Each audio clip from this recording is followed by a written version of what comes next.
Ignore नहीं करना है, समझना है। बिल्कुल शॉर्ट में हम समझेंगे। इनोवेशन जोन आपको कॉइन स्विच पर देखने के लिए मिल जाता है एंड कुछ कॉइन्स यहाँ पर देखने के लिए मिल जाते हैं। ये इनोवेशन जोन क्या है, कैसे काम करता है, और जितने भी कॉइन्स इनोवेशन जोन में आपको देखने के लिए मिल जाते हैं, क्या आपको इनमें से किसी भी कॉइन को खरीदना चाहिए और क्या आपके पास ऑलरेडी है तो उस कॉइन को बेच देना चाहिए। और इनोवेशन जोन में जितने भी कॉइन डाले जाते हैं या इनमें से निकाले जाते हैं, ये ऐसा क्यों होता है। इसके अलावा अगर आप कॉइन स्विच प्रो के बारे में और अधिक सीखना चाहते हैं तो इसी वीडियो के डिस्क्रिप्शन में आपको कॉइन स्विच प्रो के प्लेलिस्ट का लिंक मिल जाएगा। अब वापस से आ जाता हूं मैं वीडियो के टॉपिक पे। सो जैसे ही आप कॉइन स्विच प्रो पर अपने अकाउंट को लॉगिन कर लेंगे, फर्स्ट लुक कुछ ऐसा आपको दिखाई देगा। जिस भी कॉइन को आप बाई करना चाहते हैं, आपको यहाँ पर वो कॉइन्स दिखाई देते हैं या फिर आप सर्च भी कर सकते हैं। ऑल कॉइन्स के जस्ट बाजू में आपको एक ऑप्शन मिलेगा इनोवेशन जोन का। जस्ट आप यहाँ पर क्लिक करेंगे। यहाँ पर क्लिक करने के बाद में कुछ गिने चुने जो कॉइन्स है ना, वो आपको यहाँ पर देखने के लिए मिल जाते हैं। अभी फिलहाल आपको यहाँ पर 5 कॉइन्स देखने के लिए मिलते हैं इनोवेशन जोन में। हो सकता है कि जब आप इस वीडियो को देखें इसमें 10 हो जाए, 20 हो जाए या फिर 1-2 ही देखने के लिए आपको मिलेंगे। तो सबसे पहले समझते हैं कि इनोवेशन जो जोन होता है इसका मतलब क्या होता है और इसके अंदर जितने भी कॉइन्स होते हैं वो क्यों यहाँ पर रखे जाते हैं। मैं आपको इनोवेशन जोन एक्सप्लेन करूँ उससे पहले हम शॉर्ट में कुछ बेसिक समझ लेते हैं। जैसे मैंने यहाँ पर एक कॉइन को सेलेक्ट किया। अब अगर आप इस कॉइन का हाईएस्ट प्राइस देखेंगे तो वो हाईएस्ट प्राइस आपको देखने के लिए मिलेगा अराउंड 1 जुलाई 2023 को 10,000 रुपए के अराउंड। और अगर आज की बात करूं मैं तो 210 रुपए के समथिंग सिर्फ ये जो टोकन है सिंपली ये ट्रेड हो रहा है। और अगर आप ऑर्डर बुक देखेंगे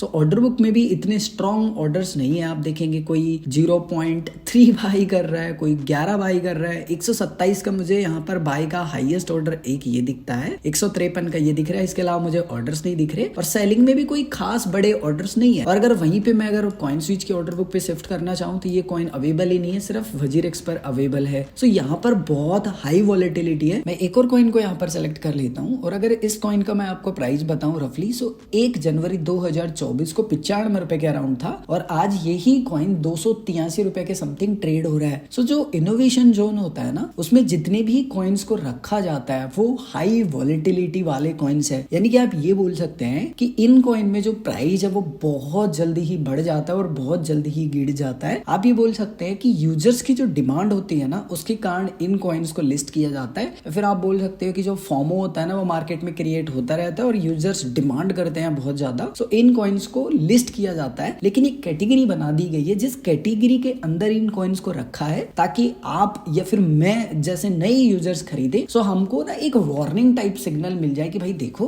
अगर आप इस कॉइन को खरीद रहे हो ना तो इसके साथ ये रिस्क जुड़े हुए हैं। जिस प्रकार से हम काफी बार शॉपिंग भी करते हैं तो हमें ये पता है कि अगर हम इस प्रोडक्ट को खरीदेंगे सो हमारे लिए ये यूजफुल है या नहीं है। सो ये कैटेगरी है इनोवेशन जोन, जिसमें आपको वो सभी कॉइन्स देखने के लिए मिल जाते हैं जिनमें हाई वॉलेटिलिटी है एंड यूजर का हाई रिस्क है, जिसमें हो सकता है कि उनका पैसा भी जीरो हो जाए या हो सकता है कि उनका पैसा 3x 4x बहुत ही कम समय में देखने के लिए आपको मिल जाए। बट ऐसा नहीं है कि आपको इन कॉइन्स में पैसे इन्वेस्ट नहीं करना है। आप हमेशा किसी भी कॉइन में पैसे इन्वेस्ट करें, हमेशा आप अपना रिसर्च करें, उसके बाद ही पैसा इन्वेस्ट करें। अब बात आती है कि जो इनोवेशन जोन है उसमें से आपके पास किसी भी कॉइन को तो आप बेचे या होल्ड करें, वो आपके ऊपर निर्भर करता है। क्योंकि जो इनोवेशन जोन है वो बनाया ही इसलिए गया है कि हाई वॉलेटिलिटी वाले जो कॉइन्स है उनको एक कैटेगरी में रख दिया जाए और यूजर्स को लग रहा है कि हाँ पोटेंशियल है, कुछ बढ़ने वाला है। सो जो भी यूजर्स है वो बाई कर सकते हैं राइट समय पे और राइट समय पे अपने जो प्रॉफिट है उसको बुक कर सकते हैं। सो एंड द एंड जो भी बेनिफिट होता है वो यूजर को होता है, जो भी लॉस होता है वो यूजर को होता है। बट एक बात हमेशा ध्यान रखें कि जो ऐसे कॉइन्स हैं उनमें आप अपने टोटल पोर्टफोलियो का 1 से 2% ही पैसा इन्वेस्ट करें, बाकी आपका पैसा है। आपको खुद से डिसाइड करना चाहिए कि आपको कैसे अपने रिस्क को कैलकुलेट करना और ऐसे कॉइन्स में पैसे इन्वेस्ट करने हैं